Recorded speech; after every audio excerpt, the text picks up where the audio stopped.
сөөгө. Ошондан Жумабековке барсам, $7.000 деген, ошол менен 2 мына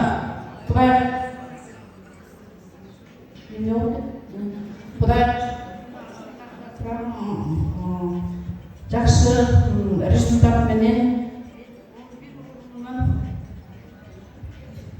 11 орундан жакшы болдум. Кудайга шүгүр, 2 бутум мен деген панкреатит менен келгем, мойнумда зоб болгон, 2 бутумда варикоз, ошол менен мен 11 орундан жакшы болдум. Мен Арман Тосконбаевга чоң рахмат айтам. Ушундай барыбызды жакшы конференцияда жолуктуруп, ар бир жерди аралады, биздин кубанычка тең бөлүшүп жүргөн Арман Тосконбаевга чоң рахмат айтам.